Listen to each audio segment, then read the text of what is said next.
going on back there? What?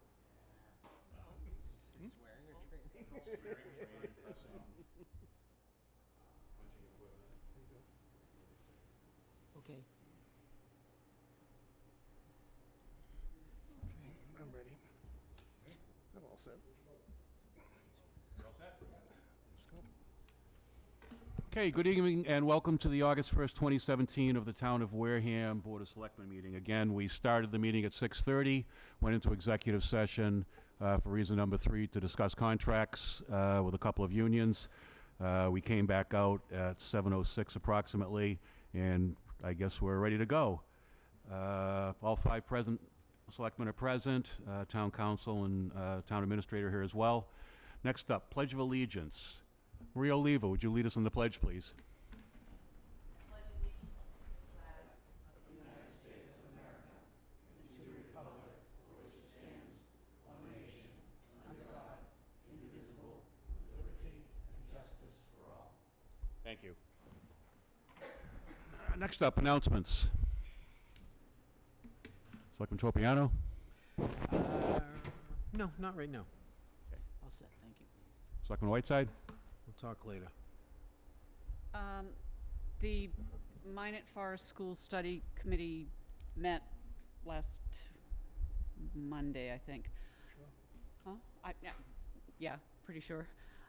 And at the moment, there are 5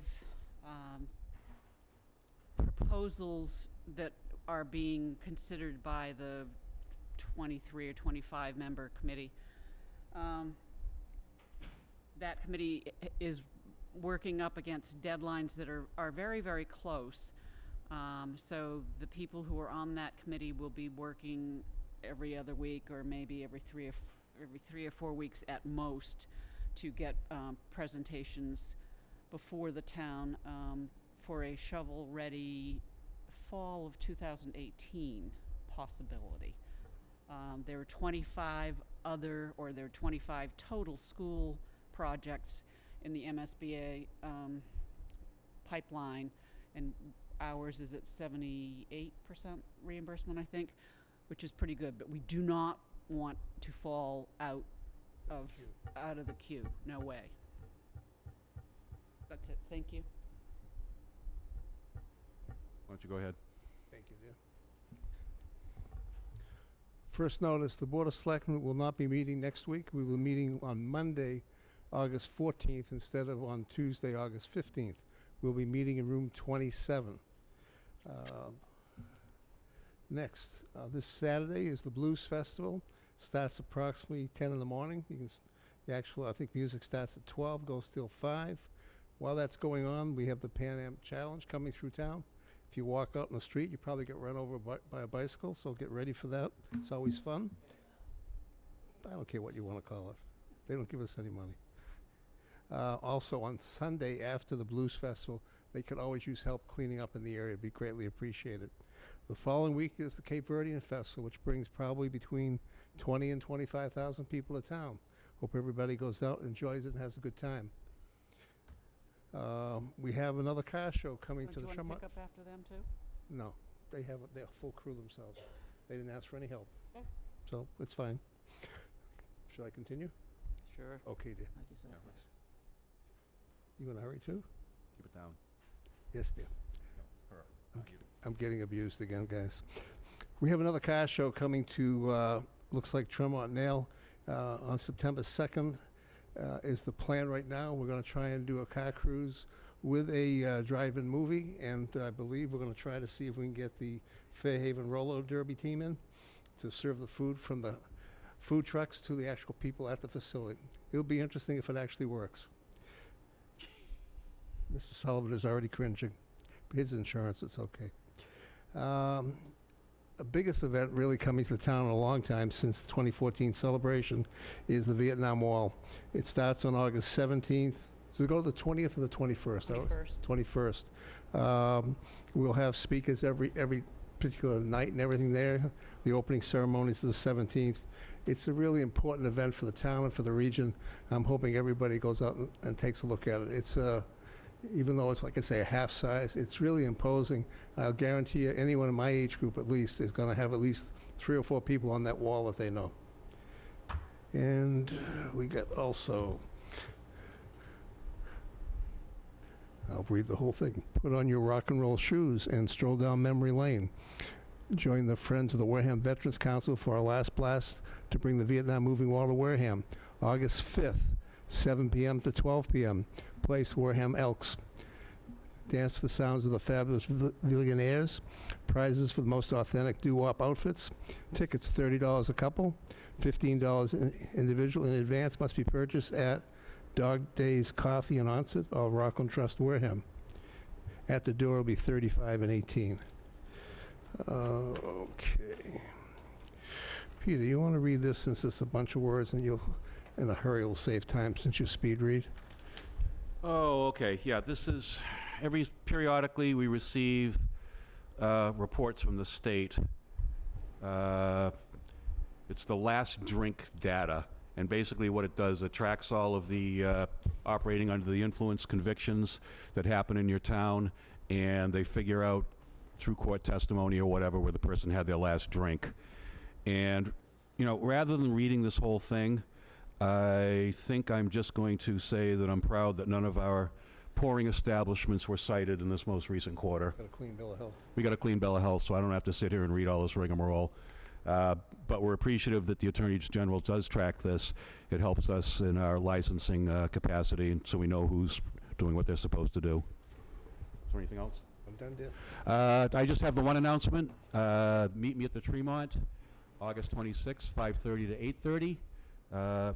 Later in the agenda, the organizers, the Tremont Nail Advisory Group, or as I call them, the TNAGs, are going to tell us about this and also hit us up for some money and possibly a liquor permit as well. It's 5:30 to 8:30. The food is going to be provided by Lindsay's. There'll be a cash bar with beer and wine.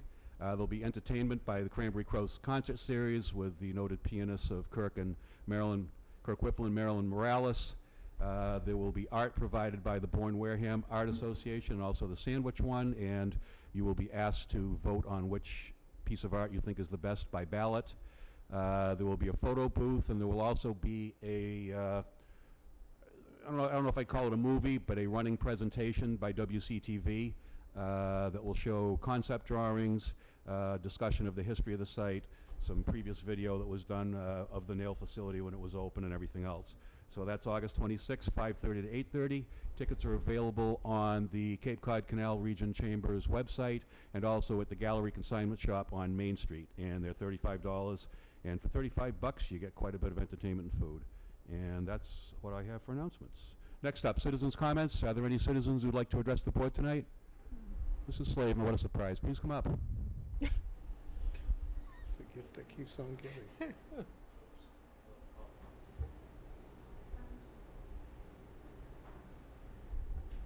You'll be next, sir. She beat you on the draw.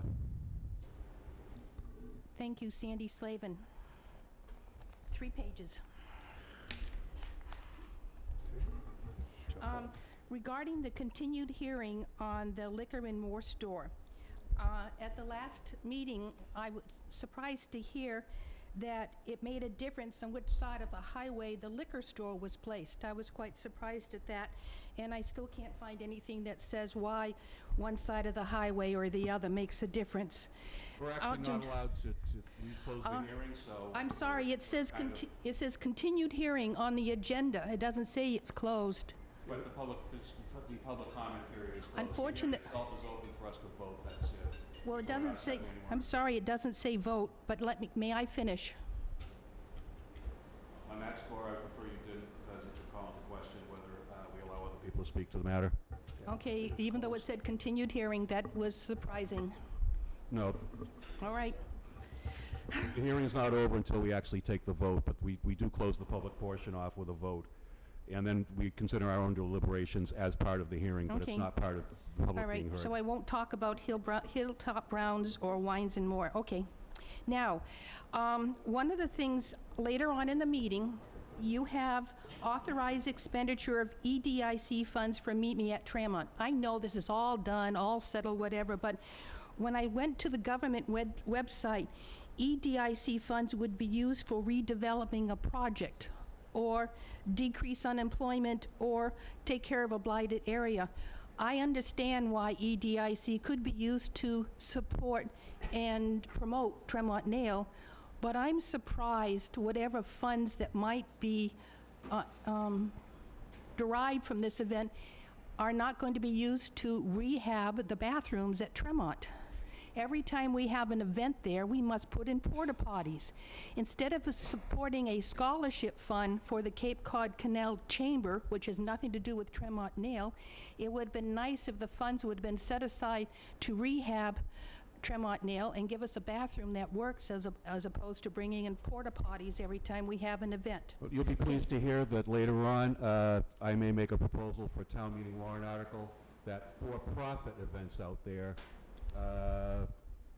pay a surtax, a restoration surtax, and that we have town meeting set up a revolving fund for that purpose. Okay. Now, later on in the meeting tonight, you talk about the town meeting dates. When I saw the agenda on Thursday, I was told that the articles are due Tuesday, 8/8. Is that true? Yes. That's what it says on the document, that's the case. Well, I don't have a document, it just says the dates. The trouble is, CPC doesn't meet until 8/9, so we are unable to vote on any of our CPA grant requests in order to make them an article. I thought you had a deadline for that of early June? That's for submitting them to CPC. We now have had meetings talking about the people submitting them. We need to understand the grant request. We need to have time to talk to the applicants to understand what they're asking for. We haven't had a chance to vote on them until 9/9. So why don't we just hold however many articles they may have? We'll hold a slot on the warrant. Thank you. I'm expecting 6 articles, because last time I tried to put in a placeholder without the committee's approval, a selectman told me that was illegal, so I can't even put I just placeholders. recommended that we Yes, have- I said, and I appreciate that. Could he meet on the 7th?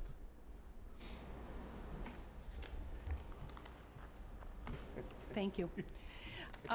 Is it possible to have a week Yeah, To com- I don't think it's that big a deal. to vote, and then I have to write the articles?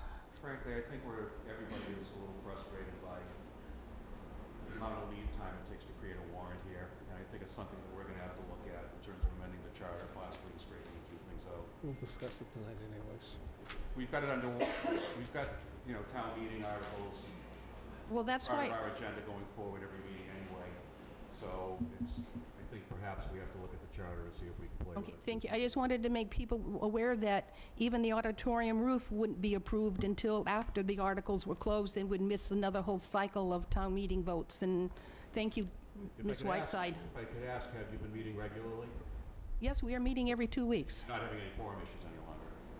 We did in June. We don't now. Okay.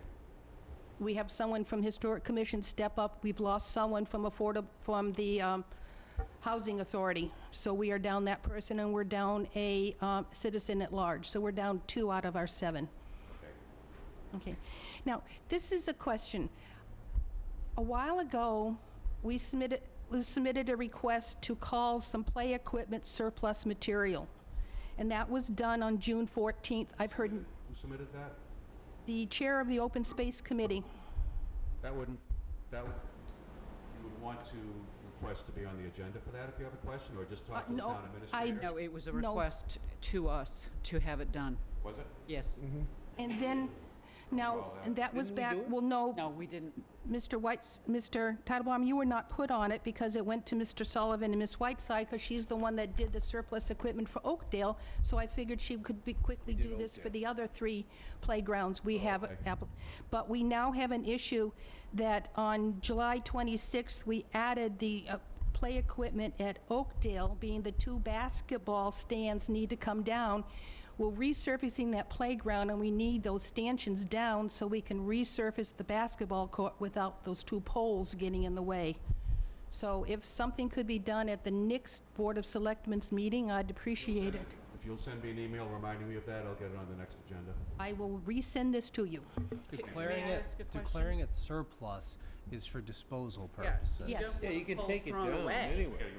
The poles cannot be used because the fans, the basketball fans on the back of them no longer are supported.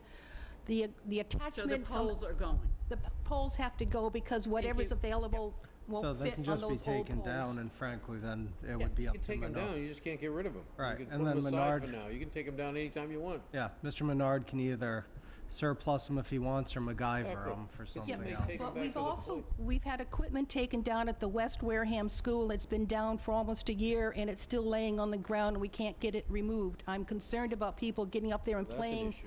with equipment that has been taken down and had not been removed.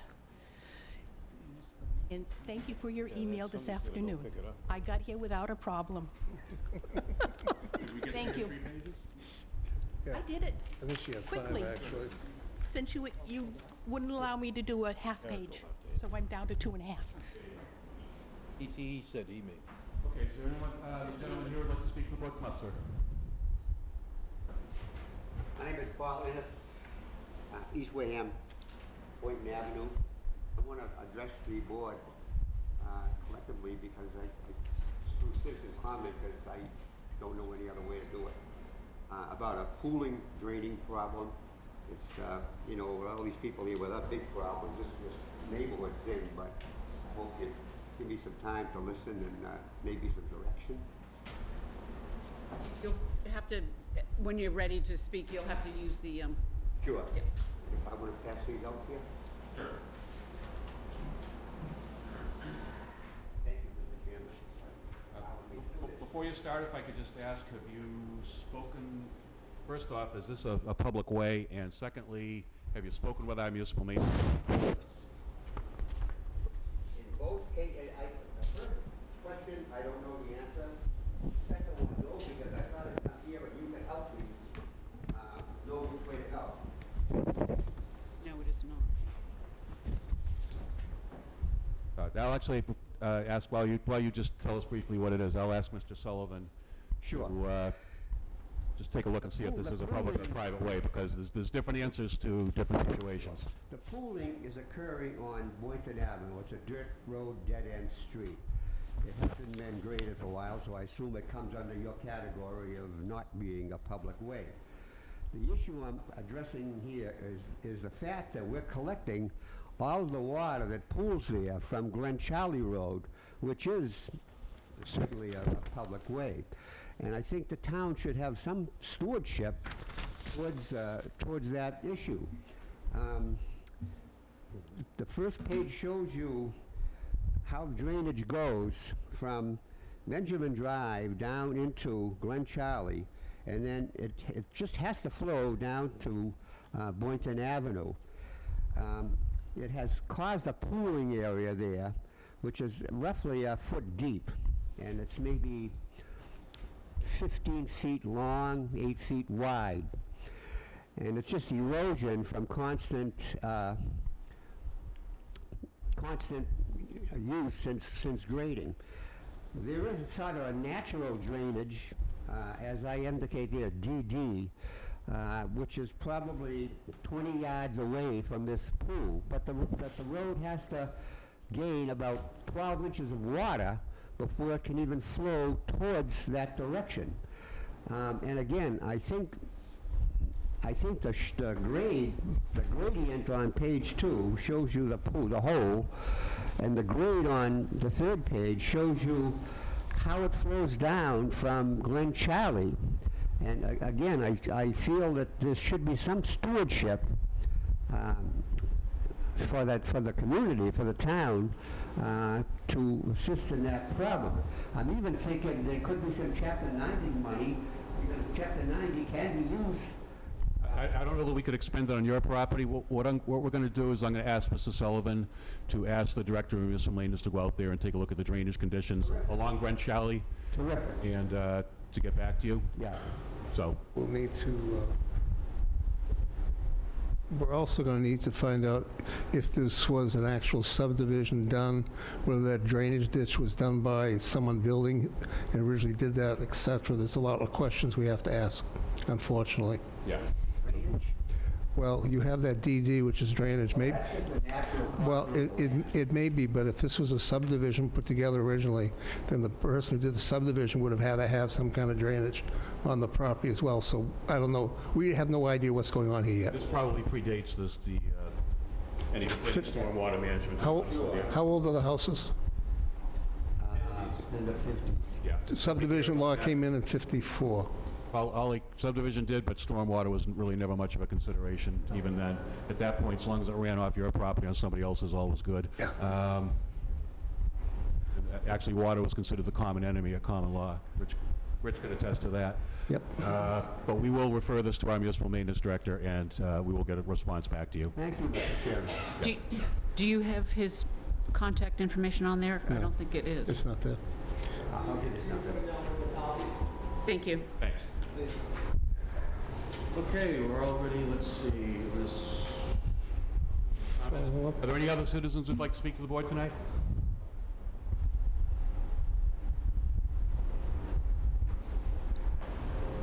Okay, seeing none, we have one appointment, I guess. Get out of the way here. Yep. Let's get into our licenses and permits.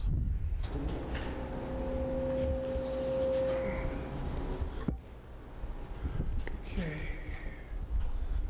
I have an appointment for a constable. Ian Daly, 59 Linden Street, number 302, Taunton, Mass. The undersigned Selectmen of Wareham have this day appointed you as a constable for the town of Wareham to a term to expire no later than June 30th, 2018. Do we have Corey there? Yes, second.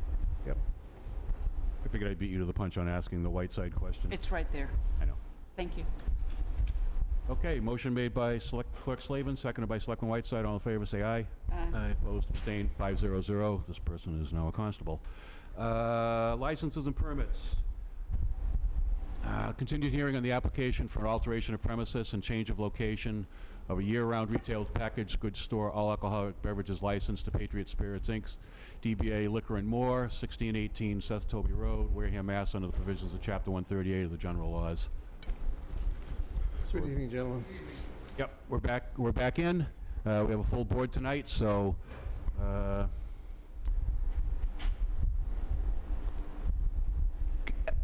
guess I'll open it up to the board and see if there's any further discussion to be had on this. May I just clarify what motion is going to be before us? Because there was some discussion at the last meeting about we were making two motions.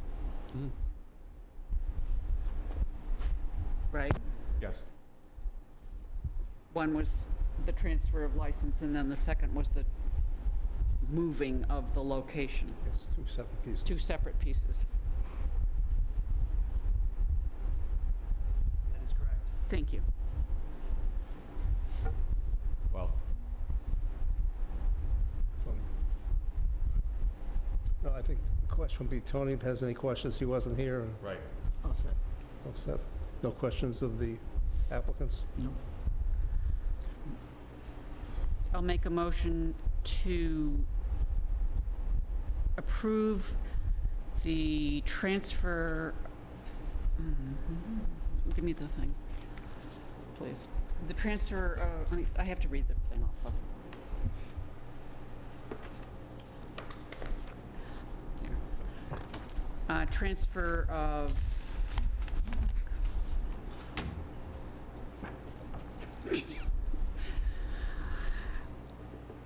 Transfer of the license at 20 Rosebrook Place, Unit 2, to Patriot Spirits, Inc., DBA Liquor and More.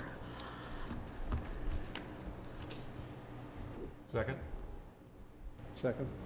Okay, motion made by Selectman Whiteside, seconded by Clerk Slavin. This is just for the transfer of ownership. All in favor, say aye. Aye. Opposed, abstained, 500. Now we need a motion, change the location into hold. I'll make a motion that we allow the move to Seth Toby Road. I don't have the number here in front of me, sorry. With the stipulation that the license be held and not submitted to the ABCC until a date specified by the applicants. At the point where the applicant is actually submitted, at that point, once it's awarded, the location of Rosebrook Place has to be closed and terminated at that point. Second. Okay, motion to approve the transfer by Clerk Slavin, seconded by Selectman Whiteside. All in favor, say aye. Aye. Opposed? Opposed. No. And so it carries 3-2. Thank you. Got your license, gentlemen. You'll need to get back to us shortly with a date of when you want that piece, because I can't do any paperwork till I have that. Thank you. In writing? Yes, I'd like it notarized also, please.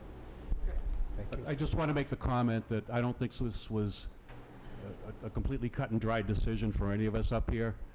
I know that Selectman Tropiano and I probably weighed what we considered might be the potential harm to the existing stores more. The three who voted yes obviously felt otherwise. I don't think there's any clear 100% right answer here. I thank you, gentlemen, for your indulgence over, I think, 4 meetings now to get to this point, and I would wish everybody good luck going forward. Thank you very much. We're all involved in town government in our own towns. We understand the process, and we appreciate the deliberation that you folks put into it. We thank you for your work. Thank you. Thank you. Thank you. Okay, next up, application from Cape Cod Chamber of Commerce for a 1-day liquor license. No, because it's really becomes a little bit of a problem. Good evening, ladies. Would you identify yourselves for the record? Sure. Maria Oliva, Cape Cod Canal Region Chamber of Commerce. Rose Berry, Branch Manager of Eastern Bank. Tracy Medeiros, owner of the Gallery Consignment Shop. Okay, these are the people I referred to earlier as the TNAGs. And they are the prime movers behind organizing this event. What's a TNAG? Tremont Nail Advisory Group. They were actually an ad hoc sort of advisory, not a formal body appointed by the selectmen or anything, but sort of picked by the Director of Planning, Kenneth Buckland, and myself to advise us during the whole process of coming up with the feasibility study. And they've proven extremely helpful. They're very dedicated to this town. There's 2 of them I'd like to get to move to this town. I'm really fighting for the one in the middle to move to the town. And I know that the town administrator and Director Buckland and I are extremely appreciative of all the time and effort they put in to the feasibility study, which is certainly going to bear a lot of their input. But they're also the prime movers behind the event on the 26th. So that's why they're here, is to pick up a 1-day for that. Any questions from the board? Any presentation from the ladies? Well, they can, actually, do you want to talk about the event now, or do you want to talk about the event on the next item on the agenda? Next, there's another item on the agenda after this? Yes, you're asking for EDIC funding, Oh, okay, all right, as Mrs. Slavin reminded us earlier. all right. Why don't they speak now? Sure, go for it. Sure. Okay, well, we appreciate the town of Wareham reaching out to the chamber because we're an integral part of the business community in Wareham.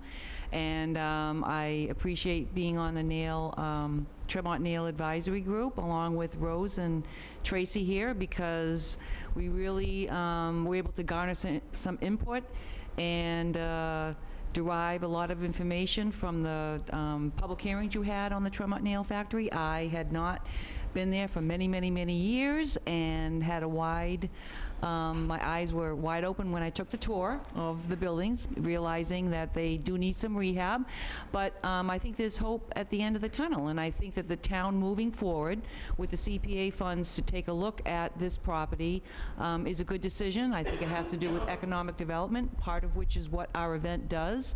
We do events for a living, so economic development and tourism go hand in hand. The event is to bring prospective investors to call attention to the property throughout the entire region, which we cover, as well as Wareham. Your customers come from everywhere, and attendees will come from everywhere. And I believe this is a great event on Saturday, August 26th. I think it's a great community-wide event, and I think people will really, truly support it. And I believe that the CETA funding is directly related to the overall mission and purpose of the Tremont Nail Factory. You actually have to go back there and then come back up for the CETA funding, so, Oh, yeah, okay, gotcha, gotcha. believe it or not. Okay. Any questions from the board? No. Regarding the one day, will we have a motion, please? Make a motion to allow a one-day liquor permit for the Cape Cod Canal Region Chamber of Commerce, Maria Oliva, 70 Main Street, Buzzards Bay, for an event called Meet Me at Tremont. It's a fundraiser for scholarships. The date is 8/26/17.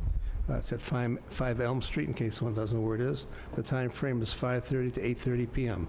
It's actually 8 Elm Street, but that's okay, we'll fix it. Well, Scribner's error, and I'll take care of it right now. That's me, I put 5. Second? That's okay. And just so everybody understands, we have all the check marks required for the event. Second.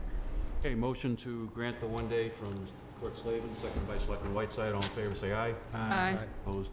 Abstained, 500. Your license will be available tomorrow in the Selectman's office. Thank You you. want to do the other piece now? They're here? Sitting? Yeah, because I don't think anybody, is there anybody here from Gold World tonight? I didn't see No, this is anybody. just basically a renewal. They just forgot to renew. We'll actually jump down to town business. We'll let Alan get his folder going here. Vote to authorize expenditure of EDIC funds for Meet Me at the Tremont event. Just so people understand, this is not funding from our Community Development Block Grant. That funding is very limited as to what we can use it for.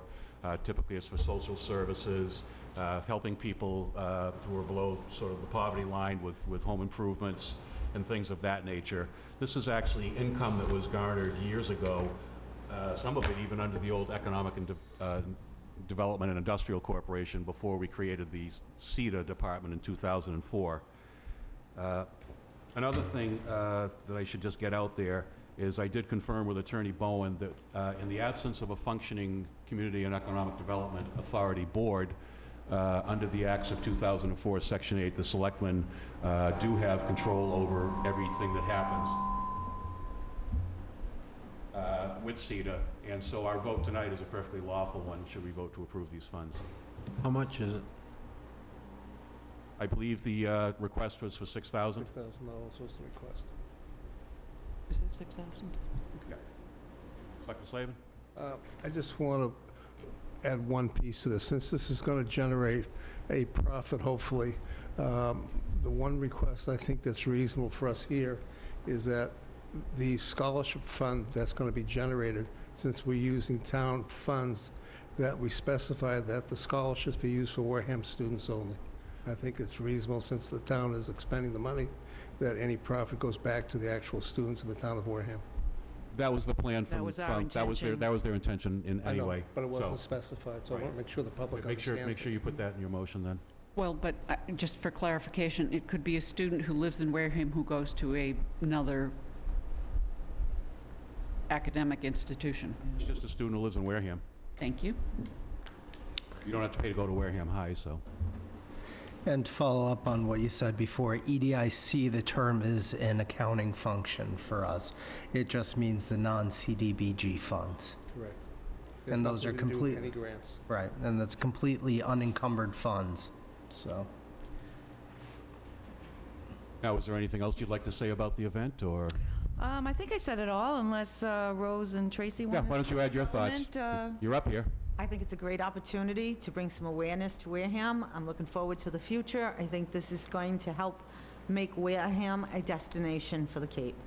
So I'm very excited about it, and I encourage everyone to purchase tickets at Gallery Consignment Shop. I should have sat first because they've said everything that I've been thinking. But no, it is a good opportunity for the residents and people in the outlying towns to come in and see what Wareham has to offer. And I think that this can be one of many events, and I think that property has quite a bit that it can offer to the town, and it can make us a destination. Absolutely. It will. Thank you for your input, ladies. I have to tell you that I have loved that building for many, many, many, many, and then one more many years. And that location is just spectacular. It is the top of the bay. It's just a wonderful place, and opportunities abound. What I learned a long time ago is that governments should make use of what they have, not try and create something out of what they don't have. So I think that the reuse, reapplication, and just expounding on this location, which is historically significant, will be a fabulous kickoff. And I have already reserved 2 tickets.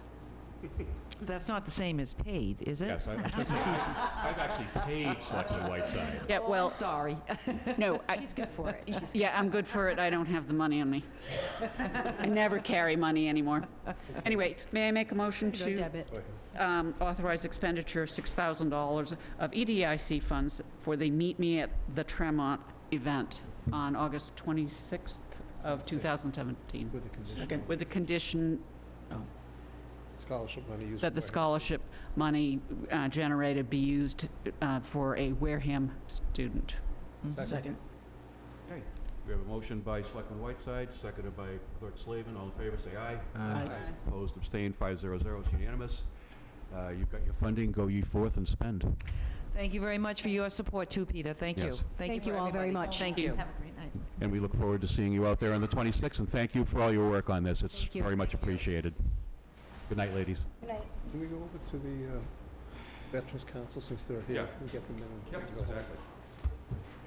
Do we have anybody here from the library? Just because that is a quickie. We I didn't see anybody here from the library. can, okay, we'll hold off. Discussion with the Veterans Council and Friends of Veterans Council re-moving wall. Come on up, folks.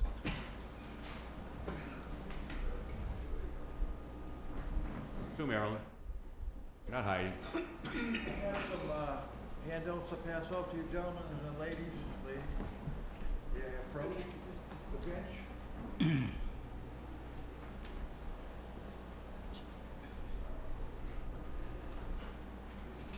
Matt, take a chair from over there.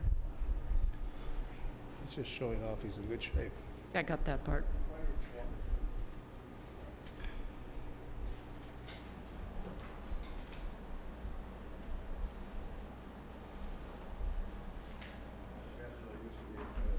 We already know that, Skip. What's that? Thank you, kid. Here. Thank you, Skip. This will help explain it a little bit more. Yep. Thanks, hon. What the hell I'm doing with it. Thank you. Thank you.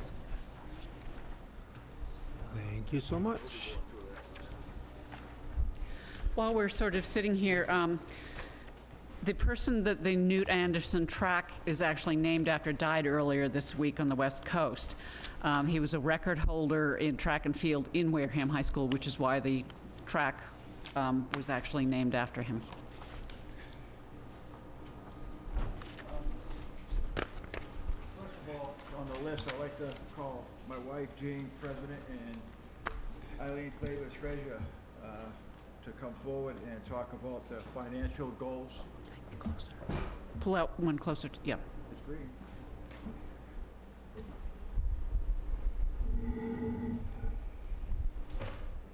They can tell you what's going on up to date. Good evening. Thank you for having us. We've been really anxious to tell you about our accomplishments so far. Could you identify yourselves for the record? Pardon me? Can you identify yourselves for the I'm record? Jean Sarnelli, President of the Friends of the Wareham Veterans Council. Hold the microphone a little A closer. little closer, but we're having trouble, there's a lot of feedback tonight on the, Okay. apparently, on the home Is this TV better? sets. Yes. Okay. Thank you. Jean Sarnelli, President of the Friends of the Wareham Veterans Council. Eileen Claver, Treasurer of the Friends of the Wareham Veterans Council. Okay. As I said, thank you for having the Friends here tonight to share our very positive news regarding our reaching our goals and objectives for the Vietnam Moving Wall. As you know, the Friends of the Wareham Veterans Council have held various events since last year to raise funds in support of the Wareham Veterans Council and specifically to fund the Vietnam Moving Wall. To date, we have sponsored 9 events, including our 50s, 60s dance being held this Saturday, August 5th. And we're expecting all of you to either slick back your hair or wear your poodle skirt. No. The previous 8 events have realized a total of over $12,000. We have also had cash donations, not the least of which was this little young gentleman at the Historical Society who ran to us with his dollar bill in hand so we could put it in our jar, and we were very moved. Donations from Wareham residents, as well as surrounding towns and businesses, have been generous beyond our expectations. To date, we have paid out over $11,000 in wall expenses, including marketing, T-shirts and hats, signage, advertising, etc. These expenses have been paid upon receipt, and we are confident that we will continue to do so with the many anticipated expenses going forward. Our mission from the beginning has been to support the Wareham Veterans Council in this huge endeavor to bring the Vietnam Moving Wall to Wareham, an event of which the anomaly will most likely never be seen again by the council or the Friends.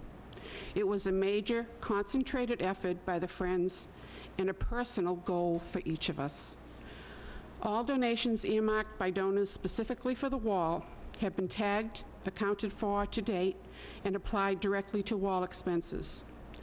Donations have also been made directly to the Friends and their continued efforts to support the council and to continue to aid the veterans of our town.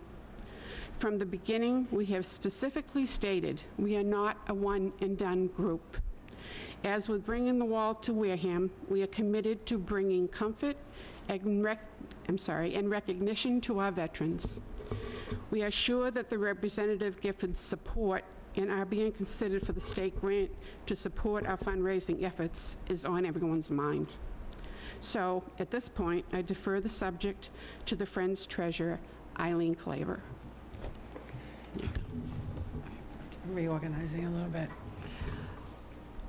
We were all very appreciative of Susan Gifford putting us into the proposed budget to support our mission.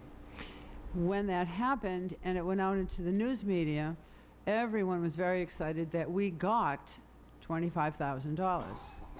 Contrary to popular opinion, no, we did not. It was requested, and we had to wait to see if the governor would sign a budget that included it. We were most fortunate that he did. We still don't got it, okay? There is a procedure and a process that has to be followed in order to obtain this money. To date, we do not have that direction. Without that, we do not have the funds. There is concern on both sides that this may not happen in time for the wall's arrival. What that means, we don't know, because we have no instruction and no direction. I can only tell you, this grant, while we were thrilled that it was put out there, was never a major consideration in our fundraising efforts, because you can't put in the bank a promise. So should it arrive, it's wonderful. In time, should it all process through, we're very excited. But I just want it to be known that as of this date, while we're thrilled that the governor signed it and it was still in the budget, it's still in process. We are, however, reaching almost at our goal. Very, very close. When we see you all at the dance and you bring your friends and that event is over the top, we will have reached our goal, okay? So that's a clarification on this grant money that has kind of gone up and down. When it first came out, I must tell you, when it first was put out there and everyone thought we had the money, our fundraising dried up because everyone said, oh, you're halfway there, you don't need us. And we had to work very hard to make people understand that it was a wonderful request, but that's all it was at the time. So there's your explanation for our grant. Hopefully we'll get our direction very quickly and it will process through very quickly. that we'll let you know. Stay tuned. Okay, Skip. Thanks, ladies. Matt has, as he put a slide up here, there's another slide he's going to show you. Matt is our site manager. He's putting everything together. We have, as you look at the 18, not only that, he has helped us, he is coordinating with the Veterans Council, putting it all together, and you will see on August 17th. The military has a big hand in this, let me tell you. They are saving us a lot of money. They are due to arrive here on the 15th. Yes. 15th with tents, air conditioners. I'll cover that. Okay. He'll take it. Thank you. We really appreciate this opportunity to talk about the moving wall.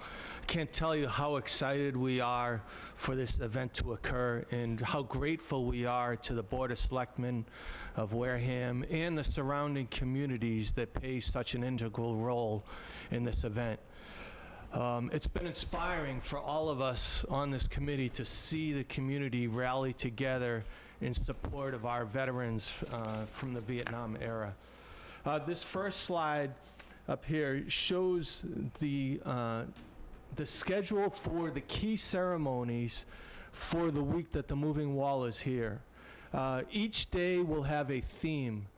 That does not mean that citizens from throughout the region cannot come on any day, but what we've decided to do is key on certain aspects of this experience for each day, and the keynote speakers will highlight those areas. So on Thursday, it's dedicated to Vietnam veterans who KIA and their families. That is also the opening ceremony. The opening ceremony is on Thursday, August 17th at 7 p.m. There will be a soft opening once the wall is prepared. We anticipate somewhere between 12 o'clock to 2 p.m. Where citizens will be allowed to come and visit the wall once it is completely set up. The setup begins 48 hours prior to the formal opening. So the setup begins on Tuesday the 15th, as Mr. Sarnelli said. One highlight of the opening ceremony is there will be F-15 flyovers done at the commencement of this event. So we're very excited that the military's been able to support us with that. On Friday, the 18th, the ceremony will begin at 7 p.m., and that ceremony is dedicated to the POWs and MIAs and their families. On Saturday, the 19th, again, 7 p.m., and it's dedicated to all Vietnam veterans. This particular day, there'll be a formal ceremony where lapel pins will be presented to all Vietnam-era veterans, and we're excited that the 50th Commemoration Committee from Washington, D.C. chose to identify the Wareham community as a commemorative partner for their efforts. It's a very big honor for our community, and we're very excited about it. Sunday, August 20th, the ceremony will be at noon, and that will be dedicated to all active duty military and families. And then Monday, this time will go by very quickly. Monday, August 21st at 10 a.m. It's dedicated to all participating communities and the organizations that have made this possible. And the closing ceremony will take place at that time as well. We have some wonderful keynote speakers. The Major General Keefe, the Adjutant General from Massachusetts. He's the commander of all National Guard troops for the state of Massachusetts. He's one of our keynote speakers. A Brigadier General retired carpenter, Army National Guard, will also be a keynote speaker. Rear Admiral Gernon, the former president of Massachusetts Maritime Academy, is a keynote speaker. And Colonel Virginia Doonan, the current commander of the 102nd Intelligence Wing at Joint Base Cape Cod, it will be a keynote speaker as well. As Skip said, Mr. Sarnelli said earlier, the 102nd Intelligence Wing from Joint Base Cape Cod has been an integral partner with us in resourcing this event, and we couldn't be more grateful for their support. And if you could bear with me, I'm gonna show the next slide.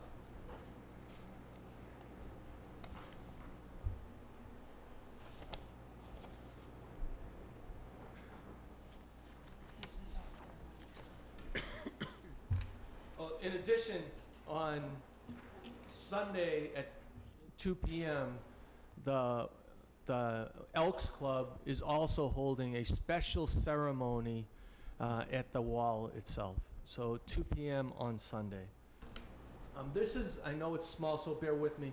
This is a rough diagram of the site at the Anderson track. The blue rectangles is the actual wall, and Morse Lumber has been kind enough to take the lead on installing the wall on the site. The red rectangles will be the walkway that 80 Makepeace has kindly volunteered to lead the effort for that. To the bottom right of the track, there will be the stage, the same stage that we've used for the Veterans Day ceremonies will be located at that location. This track will be surrounded by flags that we used to surround the area during the Veterans Day activities. We're going to use it to surround the tracks, and we're going to have school kids put those flags in place. You'll see 4 yellow squares on the map. The welcome tent. So as soon as they enter the opening in the fence line towards the track, there'll be a welcome tent that all citizens will walk through. And then an exhibit tent headed by the Historical Society with Angela Dunham in the lead. Will have some wonderful exhibits from the outlying communities within that tent for all citizens to see. And then the next tent is the name tent. That's where any visitors can go into that tent and find the exact panel number and location of any names they're looking for off of the replica Vietnam Wall. And then the back tent is the support tent for the all support personnel during the stay. Also, the Veterans Administration will have a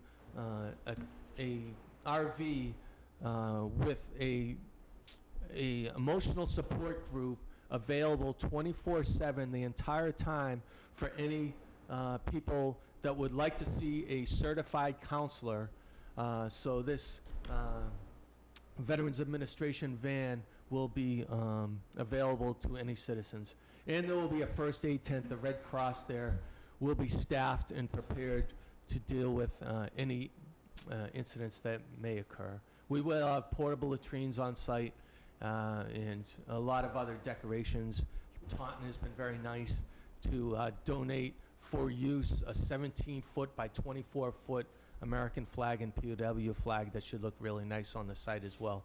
So again, we're very excited. We appreciate your support, and we look forward to this amazing event. Thank you. Thank you.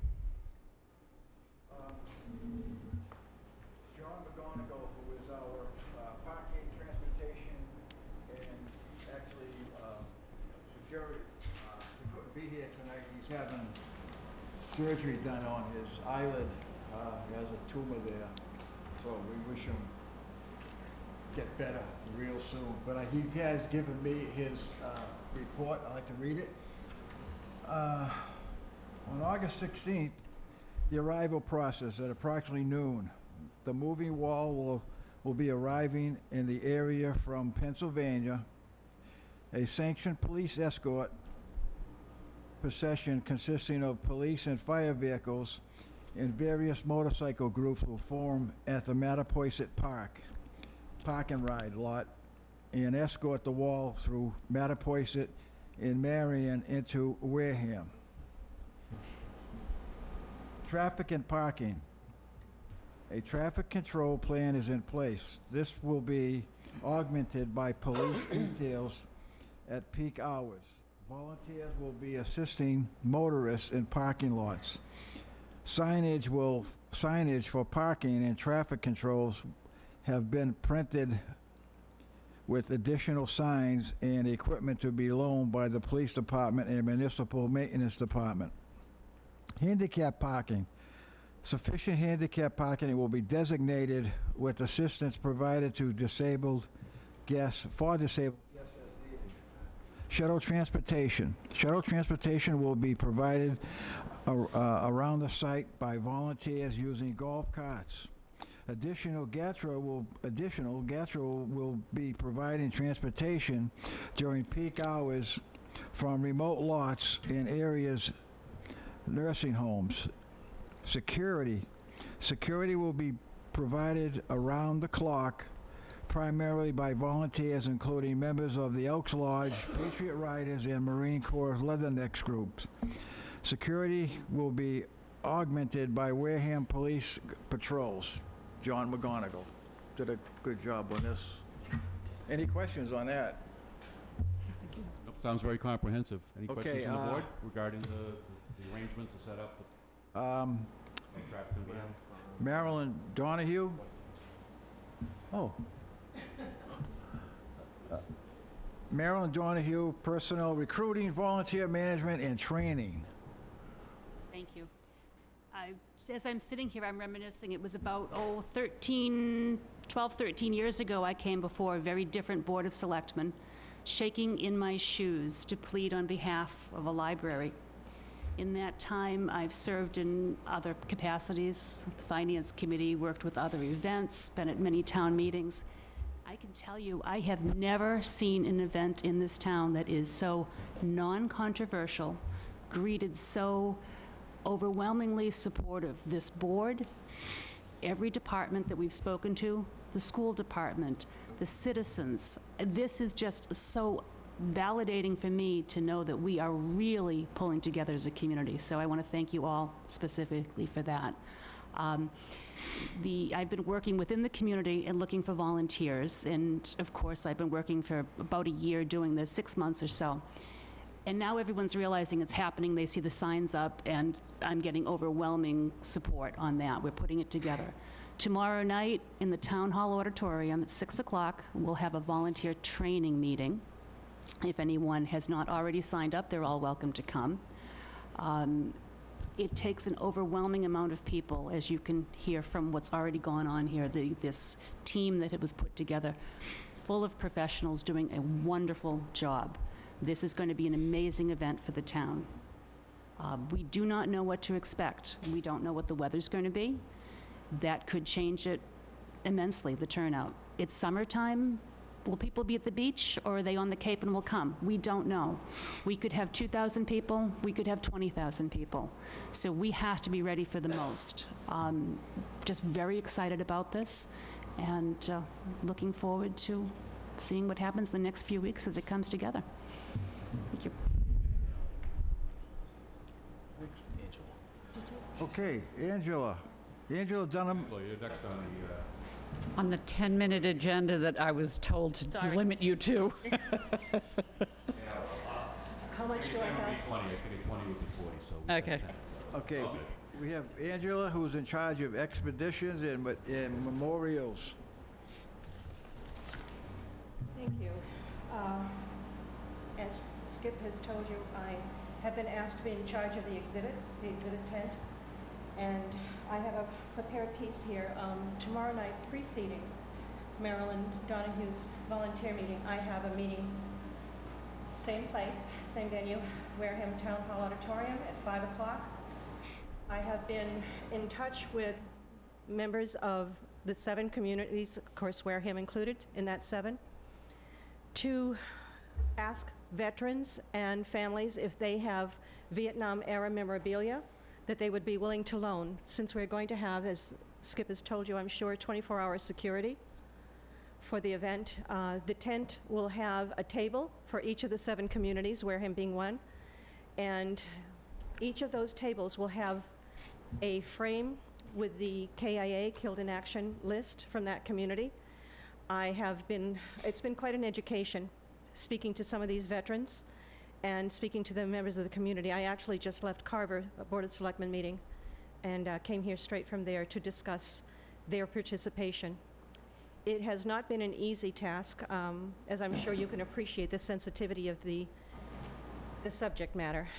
But I do have people who have been very generously offering items to put on those 7 tables. So I will do the best I can, and you'll, I'm sure, appreciate the fact that some people are very uneasy about coming forward. But I do have memorabilia that will be on loan.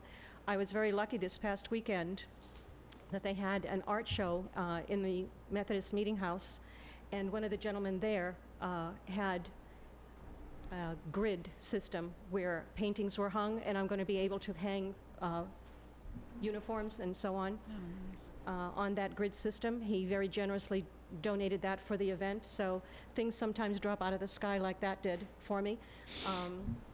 Max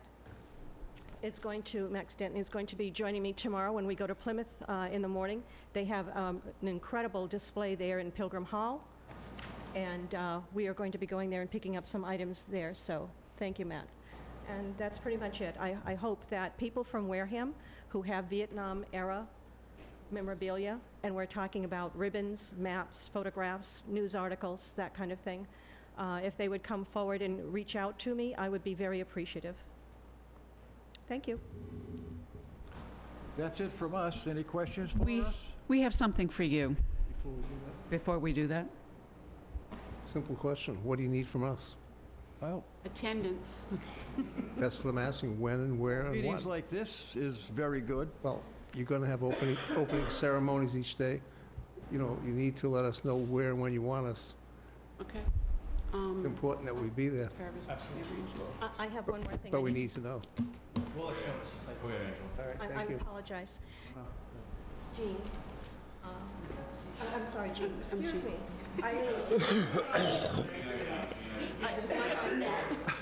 I'm sorry. Eileen Claver is representing the Blue Star Mothers. There will be a table in the exhibit tent representing the Blue Star Mothers. I'm very honored that Eileen has agreed to do this for us. And another gentleman, well, I'm really looking forward to it, and I appreciate all of the efforts that you've made on that behalf. So Eileen Claver will be Blue Star Mother table there in that exhibit tent, and one more table will be Bill Witkowski, who has a business over the bridge over in Bourne. He is the Hero Stars gentleman that I became acquainted with through this effort. The Hero Star effort that he has put through, and this is all his volunteer. He's not a veteran, but he puts, through his landscape business, he makes, well, they're stones that he carves in a star, and he paints it. He does this all through his landscaping business, and he donates these stars to Blue Star families, Gold Star families, and all over the country. Yep. And ships them at his own expense. So I'm really, really excited that Mr. Witkowski is going to have the Hero Stars table also in the exhibit tent. I didn't want to leave Eileen and the Blue Star Mothers and the Hero Stars gentlemen. Thank you. I have one other thing, Yes, may go I? We were, Matt and I have been invited to go to the 102nd to a special group meeting up there between the Coast Guard, State Police, a bunch of other local volunteers, not volunteers, local people who up there who are very interested in the wall itself for Wareham. So we are going up there to have a breakfast and meet with them and see if they can do anything else to help us. So. Thank you. Interestingly enough, Eileen alluded to the fact that, the governor signed the budget and the money's there, that,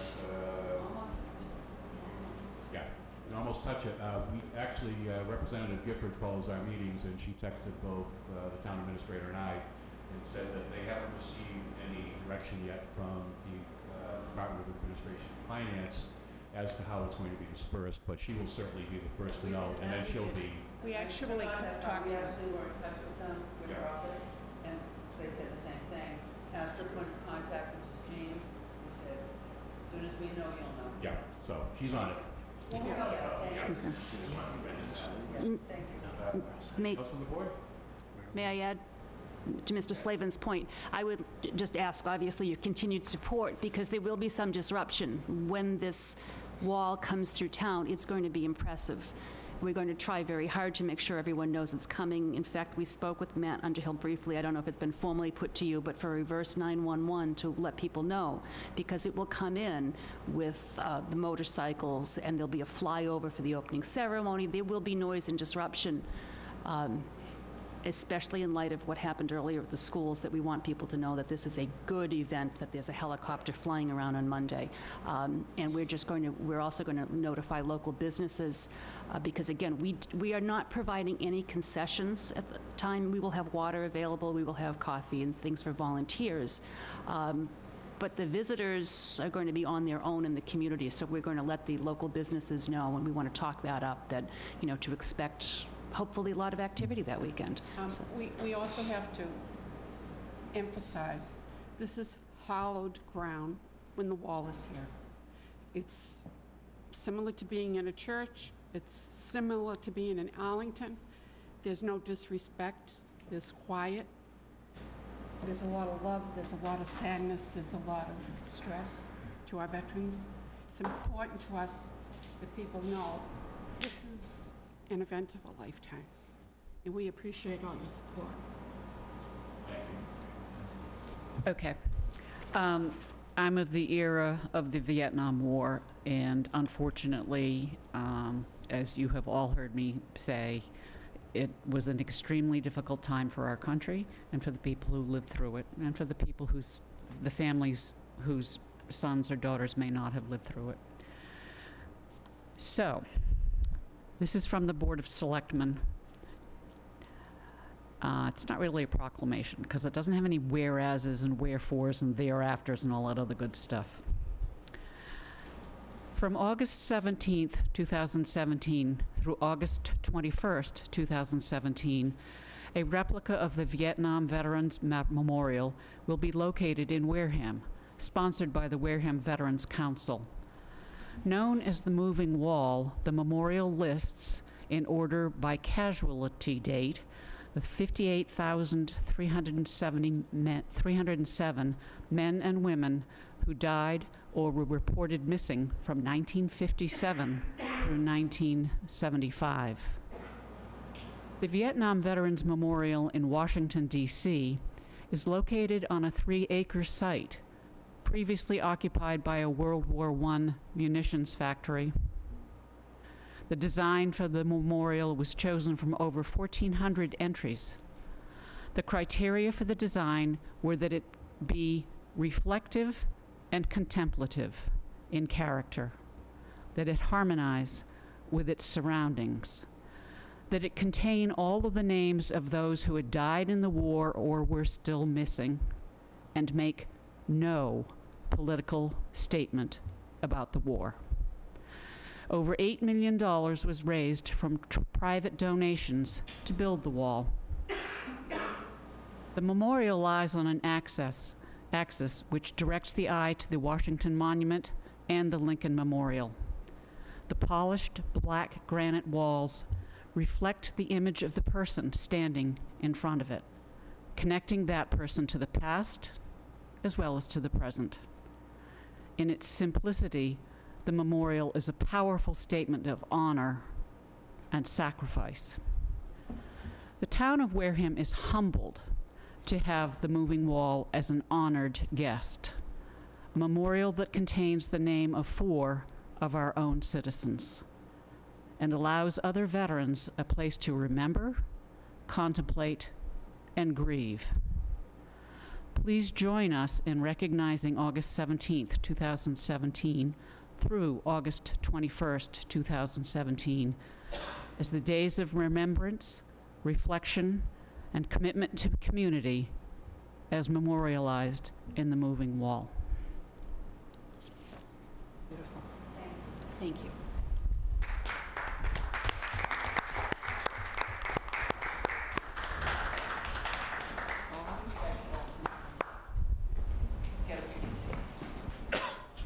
Flip on the other light so that it's an easy picture.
you.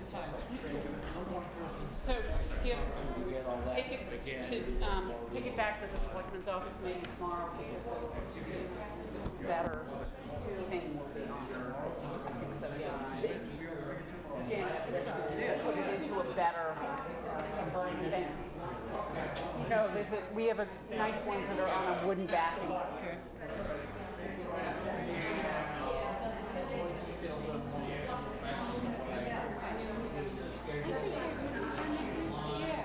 Well, that blew your meeting up.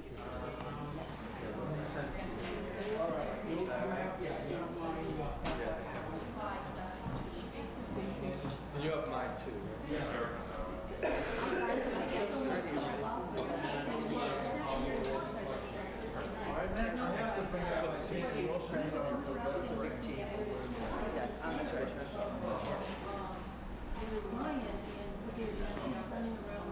Maybe. We got the second-hand dealer license.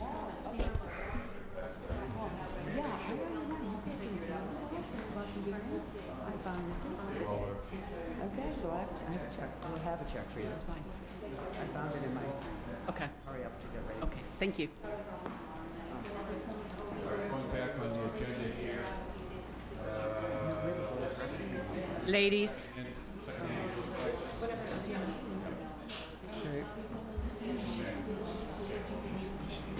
Gold World, they just re-upped. make a motion that the secondhand dealer's license for Gold World, Inc. be renewed for 1 year. Second. All the paperwork is in order. Okay, motion by, I've got a note here Except that, except they don't have a business. Business certificate It's gonna be held until. held until that is, Thank yeah, you. Mr. The owner's on Second. vacation. second if it hasn't been seconded. Motion by Selectman, Aye. opposed, abstained, 400 on this one. All right, now we'll get back to our. Are they not, they're not a corporation, huh? Inc. Really? Corporation doesn't need a business certificate. I'm Okay, shocked. I thought it was Gold World Inc., in fact. It is. No. So then they don't need a business certificate. Yes, they do have to have a business certificate. Corporation, Everyone has to have, corporation everyone has does to have one. not need a business certificate. I think you have to file with the town. We have to, they have to file with the town clerk. State law they don't, under our bylaw it says they do. Okay, next is the donation.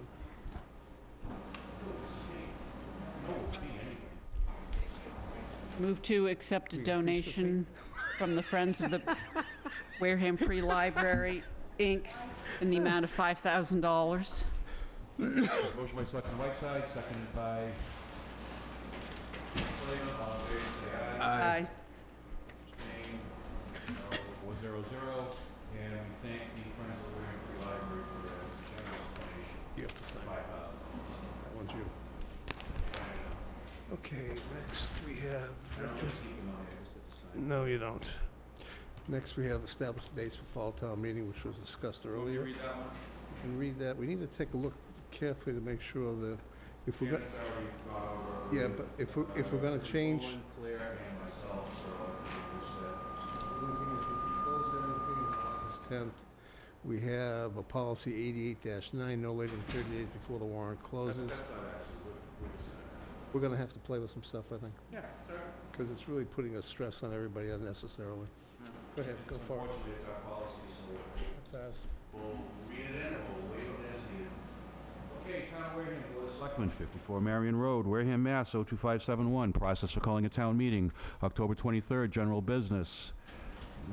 Tuesday, August 1st, 2017. Board of Selectmen establish all dates for completion of a warrant for the fall town meeting. That's what we're doing tonight. Thursday, August 10th, 2017. Any article proposed by a board, committee, or commission must be submitted by the close of business for consideration and inclusion in the warrant by the Board of Selectmen, policy 88-9, no later than 30 days before the warrant closes. As we discussed earlier, that will likely be waived. It's just not realistic for some of our boards, committees, and commissions to get their work done by then. Monday, August 28th, 2017, last day to post in at least one public place in each precinct. Notice of intention of Board of Selectmen to call the fall town meeting for October 23rd, 2017, as pursuant to Bylaw Division Art 1, Article 1, Section 3, which provides for 10 days' notice before the warrant closes. Thursday, September 7th, 2017, last day for articles and/or petitions to be inserted in the warrant. That's pursuant to the Wareham Home Rule Charter, Section 2-4C, which is 45 days or more before the town meeting convenes. Tuesday, September 12th, 2017, Board of Selectmen officially closed the warrant. Thursday, September 14th, 2017, is the last day to post in each precinct and deliver a copy of the warrant to the town moderator and to the chairman of the Finance Committee, who's here with us tonight. Planning Board and Capital Planning Committee established by Section 2-5 of the Wareham Home Rule Charter. This is pursuant to the Wareham Home Rule Charter, Section 2-4, Section D. That's within 3 days of the closing of the warrant. Monday, September 18th, 2017. It's the last day to submit articles to the Finance Committee to be included in the warrant. That's pursuant to Bylaw Division 1, Article 1, Section 1, no later than 35 days before town meeting convenes. Thursday, October 5th, 2017. It's the last day to publish the entire warrant in a local newspaper. That's pursuant to Wareham Home Rule Charter, Section 2-4D, not less than 14 days before town meeting. Monday, October 23rd, 2017, is the commencement of town meeting. Bylaw Division 1, Article 1, Section 1, which states that fall town meeting shall be held on the 4th Monday of October. So those are the dates going forward for town meeting. You need a vote? No, we need a vote on the intent. Well, we should first vote whether we want to set a new deadline for boards, committees, or commissions to submit. I think we need to put it in the agenda for next meeting and figure it out exactly. Well, because there's different things that interact there. Rather than just pick a date, not sure, let's make sure we can I fit don't everything in think right. anybody can hear you.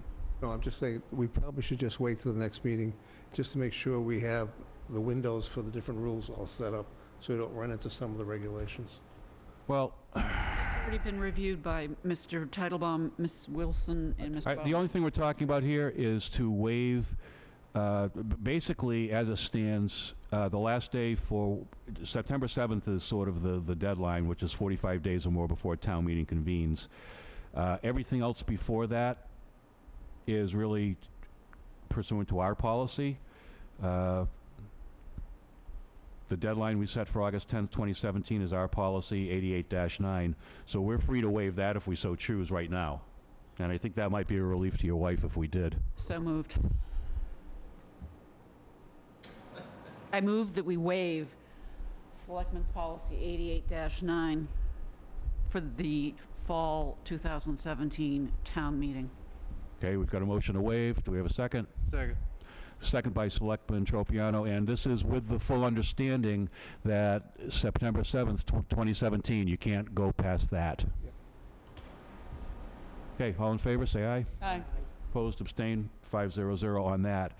Now, I guess having stricken that deadline, why don't we vote on the rest of it? I have to vote on the intent.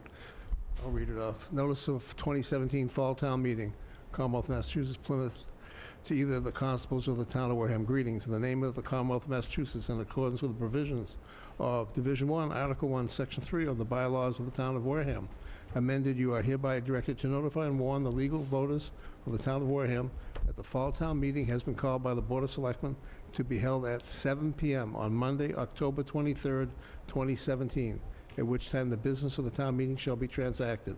The last day for submission of articles to be inserted in the warrant is Thursday, September 7th, 2017. The warrant for this meeting will close on Tuesday, September 12th, 2017. And you are hereby directed to serve this notice by posting attested copies thereof in at least one public place at each precinct within the town on or before Thursday, September 14th, 2017. Hereof fail not, and to make due return of this posting with your doings thereon to the town clerk, given under our hands at Wareham this first day of August in the year of 2017. Second. Okay, motion by Selectman, Clerk Slavin, seconded by Selectman Tropiano. All in favor, say aye. Aye. Opposed, abstained, 500. So that's our intention to call a town meeting, so there shall be a town meeting. Interestingly enough, should we have chosen not to call a town meeting, there wouldn't be one. And you people would all be wise to recall us if we were so foolish. Speak for yourself. Speak for yourself. Next item is, Yeah, Peter, is exactly. the public beach maintenance. I think that's town administrator. I have nothing Yeah. here. So, thank you. This is the How many are there?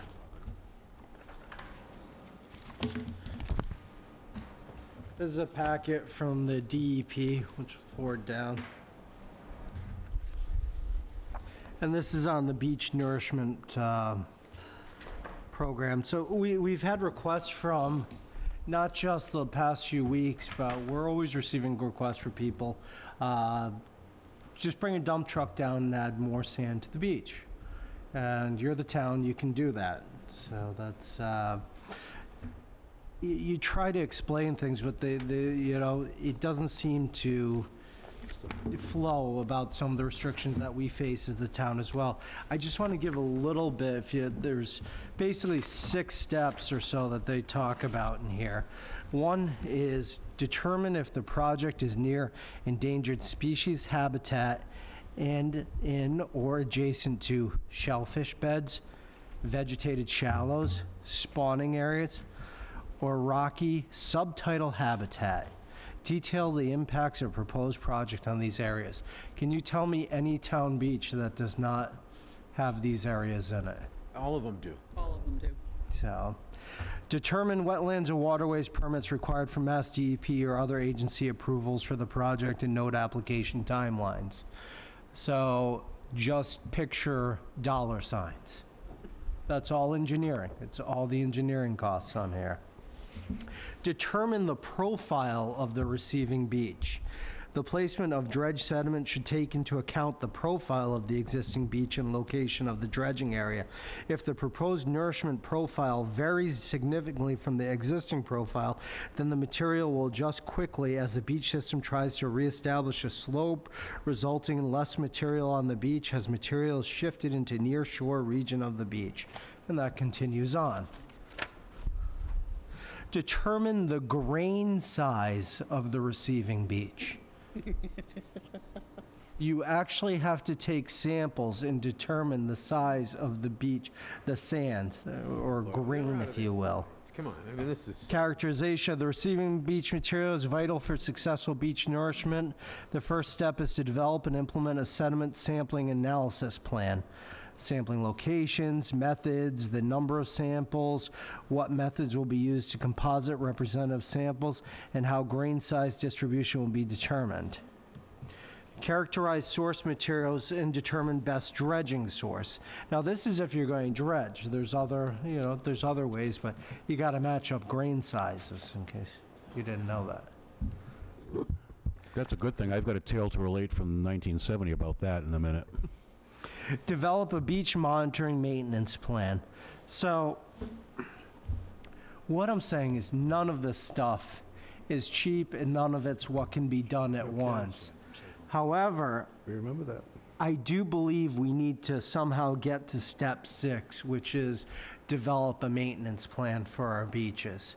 Because frankly, if you see them, we're in sort of this, if you will, Scylla and Charybdis, a rock and a hard place of that we want to make sure that we're protecting the environment, if you will, because these are our natural resources. However, these natural resources are our beach and bathing areas that are bringing tourists, that bring people to the area and make it the type of community that we want. It makes, frankly, it makes some of the areas, if you will, the more the affluent. It's what brings the tourist dollars in as well. And whenever anybody comes to a town, the first thing they say is, it's beautiful, and then the second thing inevitably is, it's cheap to live here. But so in looking at that, we need to somehow get to this where we get to a maintenance plan, because maintenance is, and I was out at Swift's Beach and I'm looking at it off of the Murphy Street and such, where the drainage goes down, and we're constantly dragging the sand back into there with our surf rake and such, and that's still, it's just getting flushed out.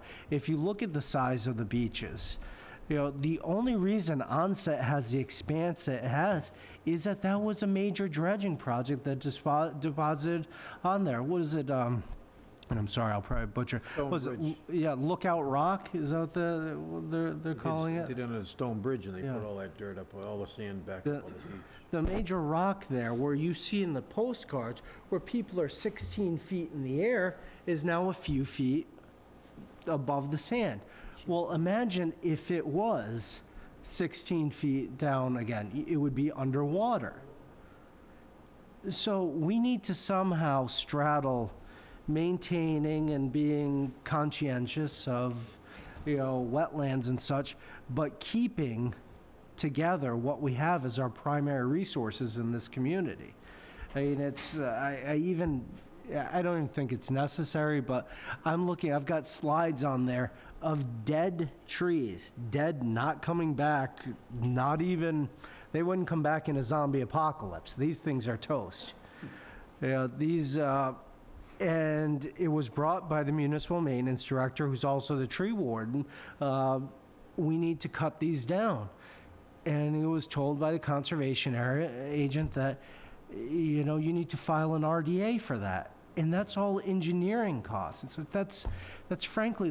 that's ridiculous. And I wanted to say, we have not gone to the Conservation Commission on there. I think the next step's going to be actually going to them and trying to develop a plan, because it was also on there that if you look at the lights along the bluffs, we want to trim around the lights so that you can actually see the lights and have it coming down. Well, you don't need an arborist or an engineering plan. We need to be able, from a town level, have some sort of maintenance options that doesn't require major engineering every single time. I agree.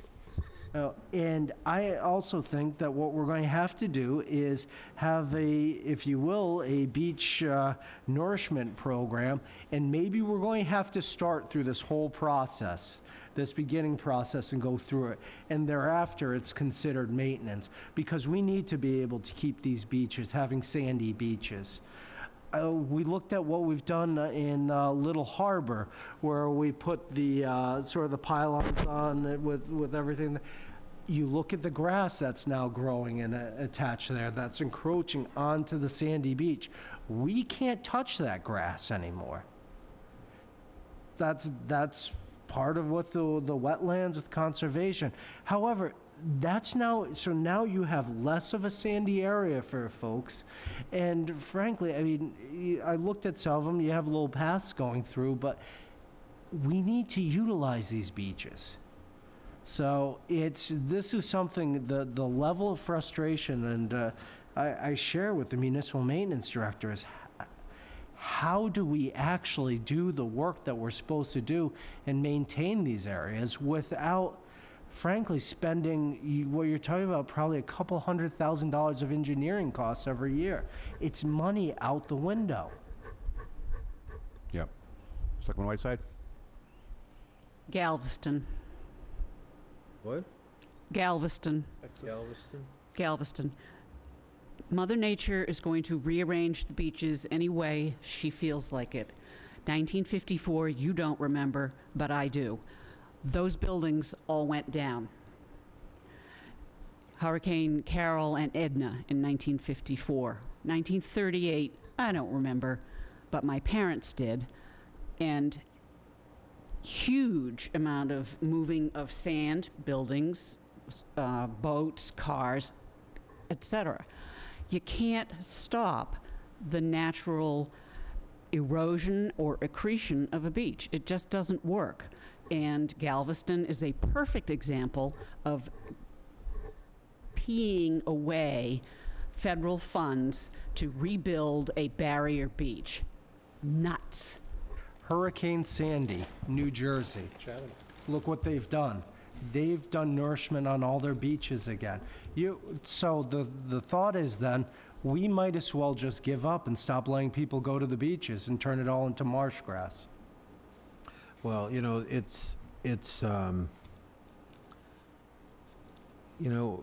we're losing our channels. We're losing, the water's going further in now because the beaches haven't been renewed. And this is really getting to be a fight. It's getting to be a war now between, it's going to come to that, because this is almost absurd. Look, They dredged the channels for years and years and years. And by the way, flushing the base of a river is a good thing, because it allows the river to flush itself clean and get rid of the nitrogen and all that kind of stuff, which is good for it. Yet it takes 10, 12, 15 years to get a permit to do it. Right. I mean, it's almost ridiculous. I mean, grain size? Where do you think the sand came from? It came from the beach. So if you're dredging out in front and you put it on the beach, it's got to be the same grain size. You know what I mean? I mean, this is almost craziness what's happening. And, you know, I have some solutions. I have some things that I would like to do. I'm not sure that people would like to hear them, but I have some solutions. For one, I'd fire the conservation agent. That's the first thing I'd do. Well, I got to be honest with you. He's just looking at the law as it's written. Don't want to hear it, okay? Well, then the law needs to be changed. The If you law needs want, to have common sense. It has to be read. Well, I'm not saying it does. Look, inspectors in general have to use common sense when they enforce regulations, period. You got to use your common sense. You cannot be black and white for every little line in a document. You can't. You have to use common sense. I think you're more used to looking at building codes where you do tend to have a little bit of that flexibility, and you can... They have that flexibility in everything. Yeah, I don't think our conservation bylaw does so much. I think it's very strict. This is something we found when we had the conservation bylaw study committee going through it. There's very little wiggle room. No, there is a fair amount of wiggle room under the Wetlands Protection Act from the state. Under our conservation bylaw, the local one, it's tough. There is wiggle room, because the wiggle room is, of course, is whether you have to do a full notice or you don't have to do a full notice. And that is judged by what its impact is going to be on the property, not necessarily what every line of a document says. And I think, It's just you have to use your brain a little bit. and I understand the point, but the one thing we'll never do is fire an employee for doing their job. Yep. He's administering the law, and I don't think, I disagree with you on that point. I think the bylaw, I don't like it. I think it's too rigid, and I don't think it allows him any flexibility. I think this Rather than worry about the employee, I think you look at the bylaw, you decide, do we want exemptions in the bylaw for the town to go out and do routine maintenance activities?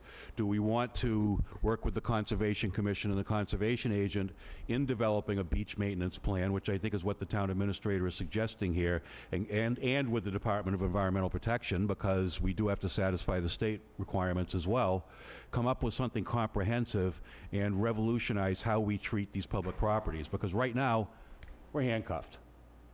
And without that sort of all-encompassing approach to it, you're not going to break the handcuffs. I totally agree that you can come up with an approach, absolutely. But I still say you got to use your common sense. If we don't use common sense, nothing's ever going to get accomplished. Nothing. We're ready to buy goats. Uh-huh. We're ready to buy goats. Goats. They're natural. I mean, it's almost absurd. It is absurd, in fact. Good, my dog can herd the goats. Selectman Whiteside? I think it's a great idea for Mr. Sullivan to come up with an ad hoc group of people, some of whom might be totally against what he's suggesting just because you want to balance the thing.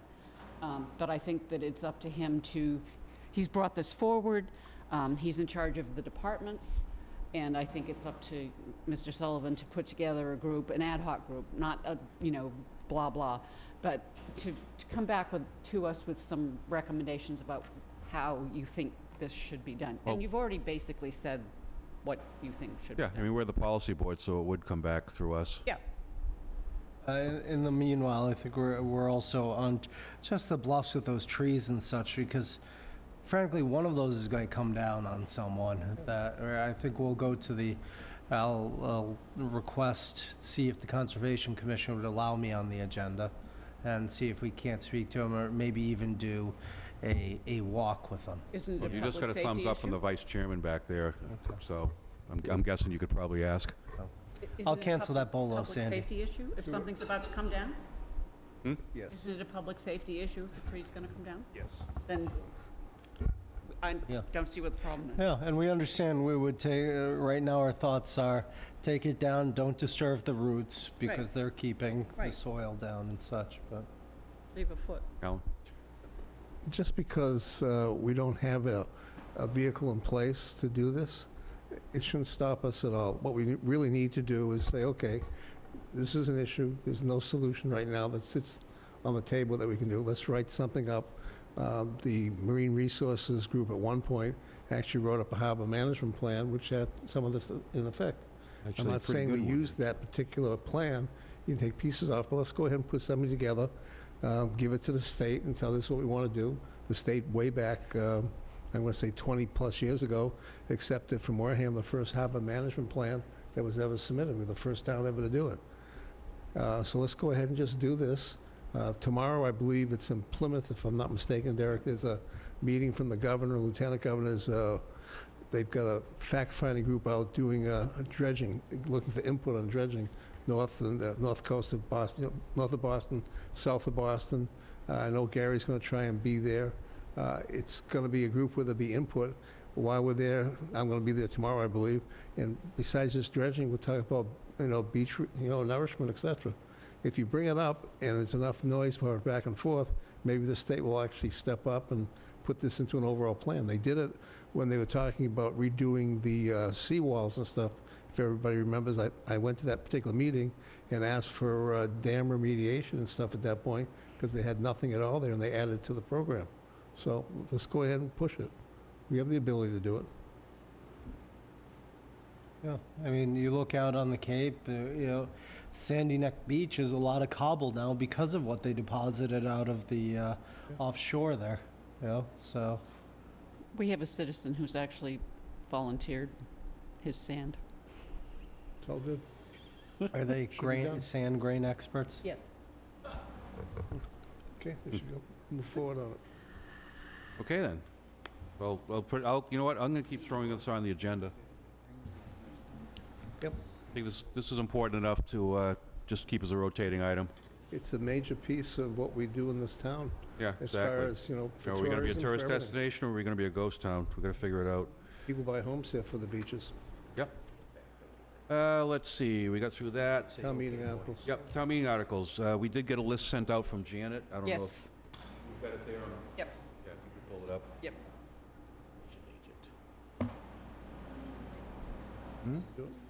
Let me tell you, Joe Murphy.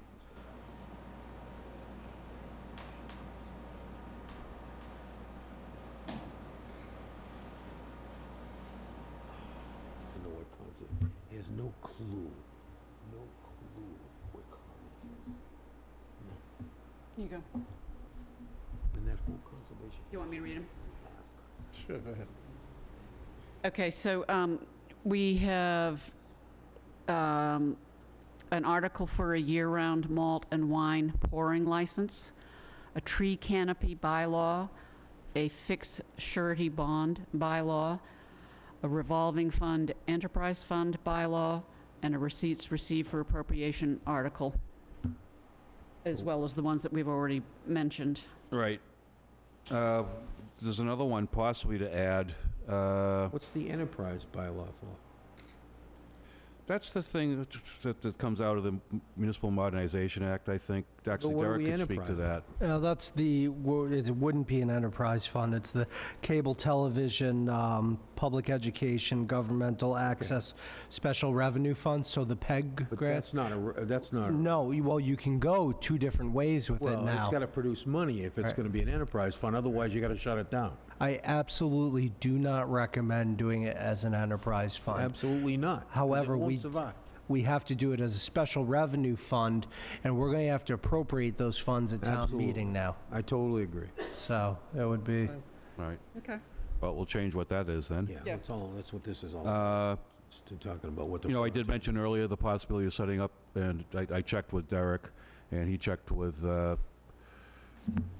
our treasurer collector on the idea of setting up a revolving fund for Tremont Nail so that receipts from for-profit events could be put into the revolving fund and then expended to improve the property and work on the property.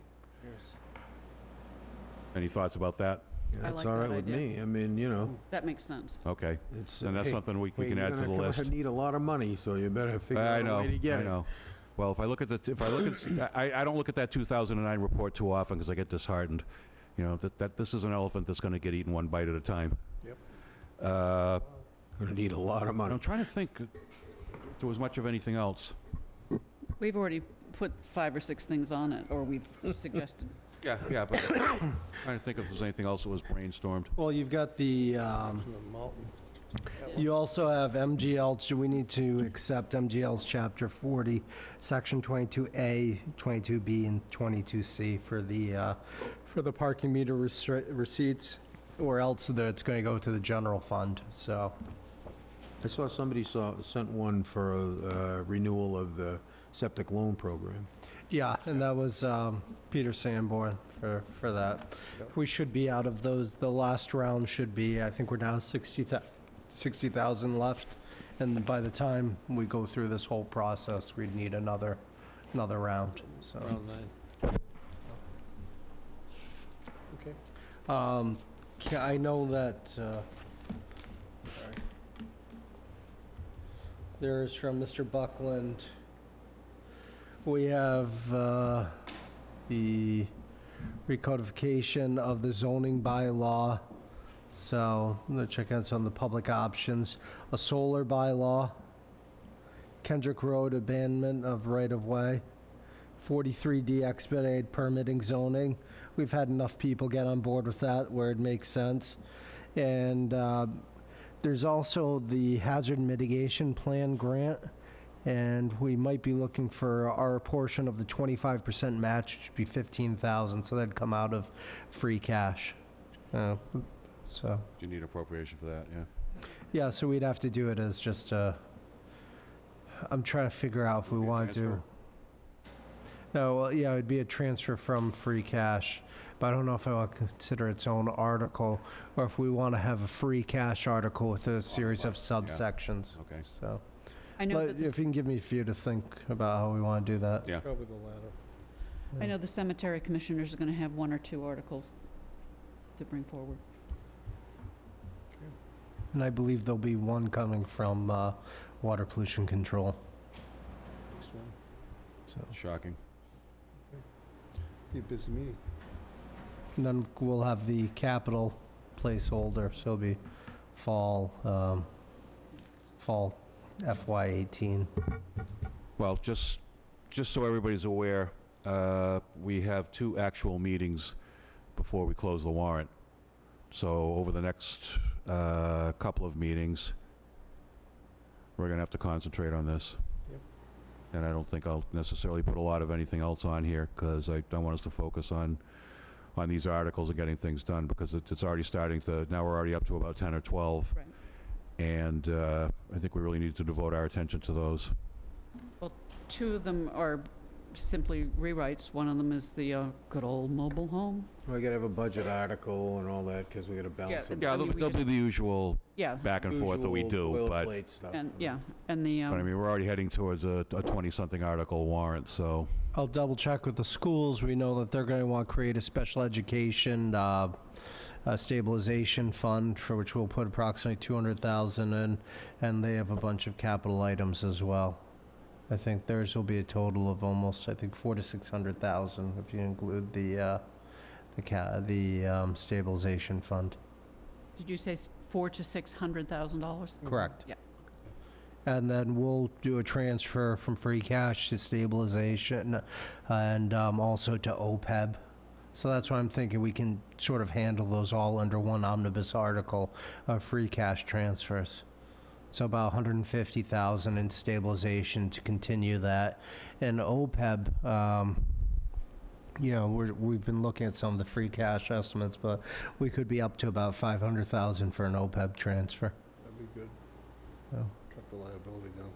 I think Rich also has, what, 6 or 7 articles we gave you earlier? Something like that?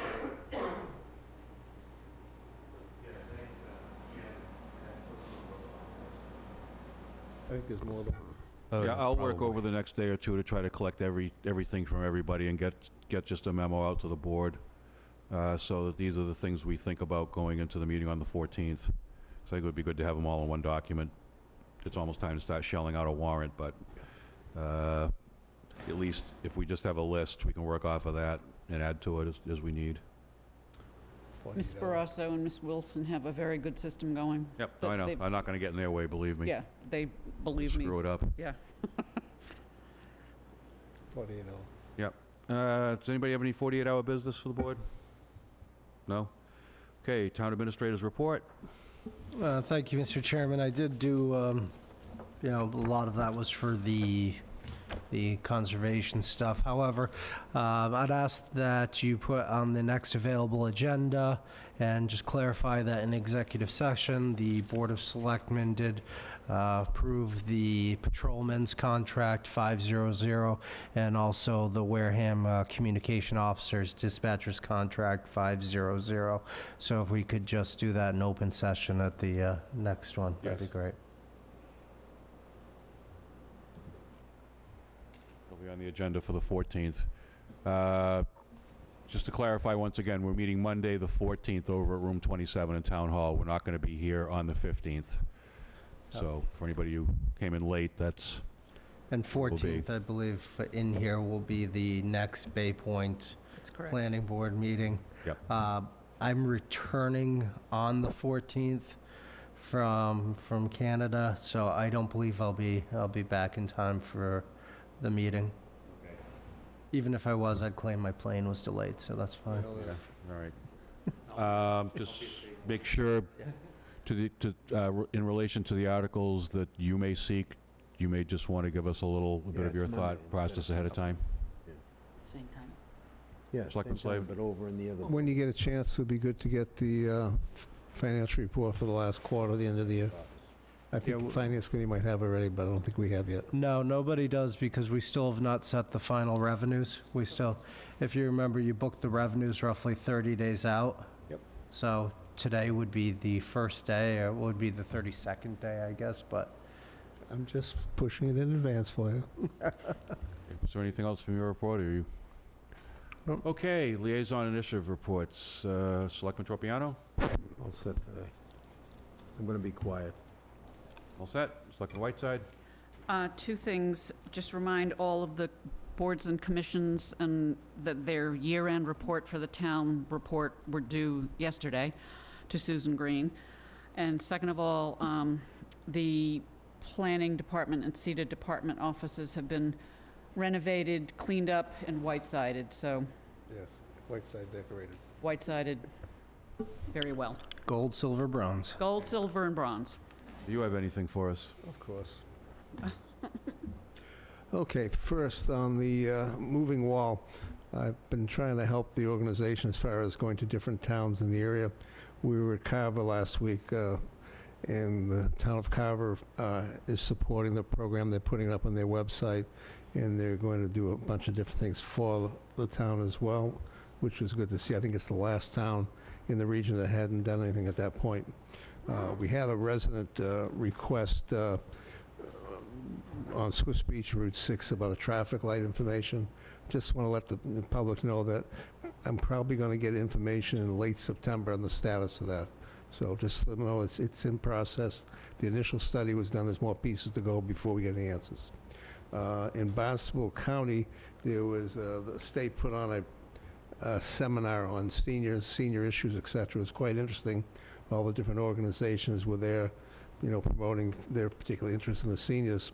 What was quite interesting was that the state was there taking information down, and one of the points was brought up that I did make myself, is that it'd be nice if the state put in a separate budget item for senior centers to assist cities and towns that either don't have a senior center or are having problems maintaining it, et cetera, because it's the funding that really doesn't exist, and it's becoming a real problem.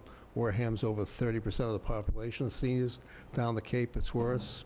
And what's really interesting was the most important problem for seniors is housing, number one, especially when they get to that certain age where they have to go somewhere for some kind of help. Veterans also, as they get older, they have no place to go. They can't afford it. Low-income seniors have no option at all right now. Next, of course, obviously was health. Transportation was right up there with them. There's a lack of transportation when you can't really see to drive, etc. These are all issues that hit home here very hard.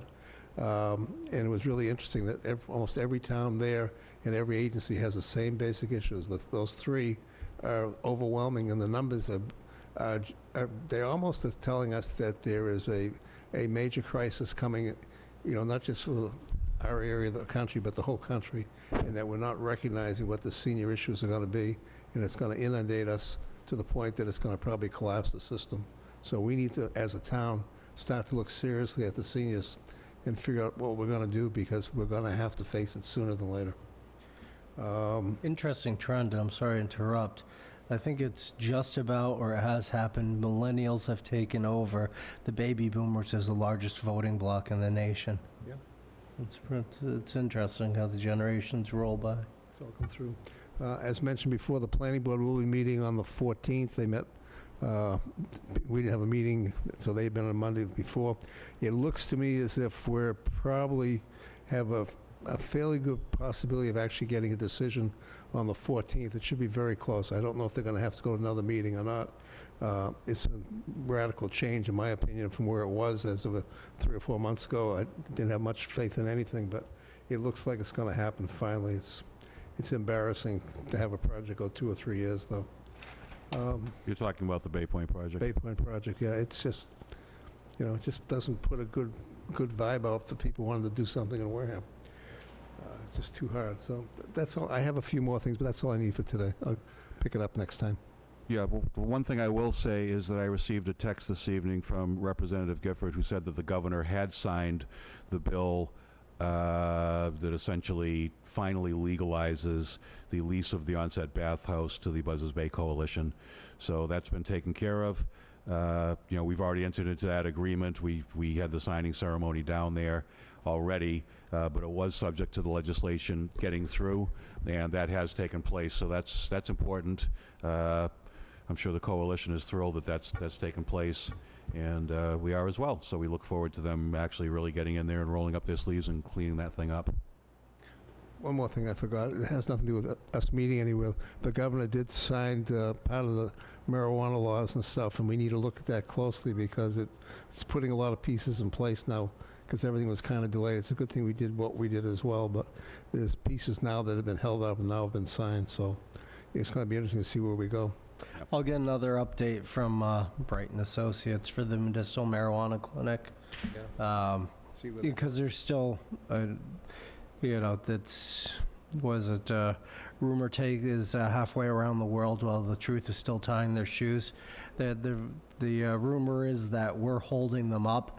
We have nothing to do. We've done all our approvals and we've done everything. So we're just waiting for it to go through the DPH and go through that whole process. So it's completely out of the town's hands and has been for quite a while since we signed that agreement. You know what's really interesting is there's a billboard right on Route 6. Oh, yeah. And you have an app to find the places that you can get a doctor, get a prescription, and get stuff. I'm like, oh my God. I think also that particular Wish operation, I started that app. they brought a partner in, or somebody came in and bought into that particular operation. And I Okay. think that's one of the reasons they had to go back to the state. And I think they just finally got, final approval, but I don't think it's fully signed off. Yeah, It's they kind have. of a mess. I know, because as soon as they sign that section, we get 10 grand right off the bat. Right. So, We can use that. yep. Okey-doke. Not on roller derby, people. By the way, when are our cars coming? Hopefully this week sometime. Good. All right. We Non-selectmen do have cars. one bill from Attorney Bowen. Move to approve payment of the bill of $15,416.66. God knows how that came up. Okay, motion by Selectman Whiteside, seconded by Selectman Tropiano. All in favor, say aye. Aye. Opposed, abstained. It's unanimous, 5-0-0. Move to And adjourn. motion to adjourn by Selectman Tropiano, seconded by Me. Selectman Whiteside. Non-debatable. All in favor, say aye. Aye. Opposed, abstained, 5-0-0. Good night, Wareham. Good night, all.